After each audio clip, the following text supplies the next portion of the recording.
ನಾವು ಡಿಮ್ಯಾಂಡ್ ಮಾಡ್ತಾ ಇರುವಂಥದ್ದು ಇಷ್ಟೇ, ದಯಮಾಡಿ ಸುಪ್ರೀಂ ಕೋರ್ಟ್ ನೇತೃತ್ವದ ಚೀಫ್ ಜಸ್ಟಿಸ್ ನೇತೃತ್ವದ ಅಡಿನಲ್ಲಿ ಒಂದು ಸಮಯವನ್ನು ಫಿಕ್ಸ್ ಮಾಡಿ, within 3 months or 1 month 2 months ಅವಧಿಯನ್ನು ಫಿಕ್ಸ್ ಮಾಡಿ ತನಿಖೆ ಆಗಲಿ.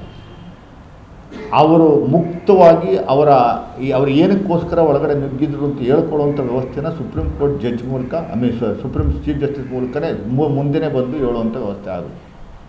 ಯಾವ ತನಿಖಾ ಸಂಸ್ಥೆಗಳಲ್ಲಿ ಮೇಲೆ ನಮಗೆ ನಂಬಿಕೆ ಇಲ್ಲ. ಅವೆಲ್ಲ they are all just working based on the directions from BJP, Amit Shah and Narendra Modi.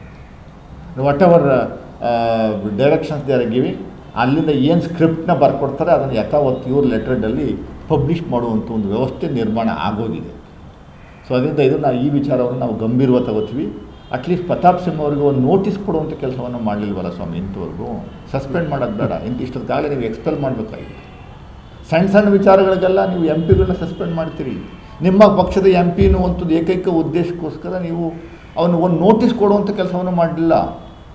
ಏನು ನಡೀತು ಅಂತ ಹೇಳಿಕೆ ಕೊಡಿಸುವಂಥ ಕೆಲಸವನ್ನು ಮಾಡಲಿಲ್ವಲ್ಲ.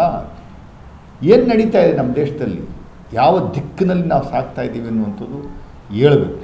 ನಾವು ಕಾಂಗ್ರೆಸ್ ಪಕ್ಷ ನಮ್ಮ CM DCM ಕರ್ನಾಟಕ ಬೆಂಗಳೂರಿಗೆ ಬಂದ ಮೇಲೆ ಅವರು ಏನು ನಿರ್ಧಾರ ತಗೋತಾರೆ ಆ ಅಡಿಯಲ್ಲಿ ಮುಂದಿನ ದಿನಗಳಲ್ಲಿ ನಾವು ನಮ್ಮ ಹೋರಾಟವನ್ನು ಮುಂದುವರಿಸ್ತೀವಿ ಅಂತ ಹೇಳಿ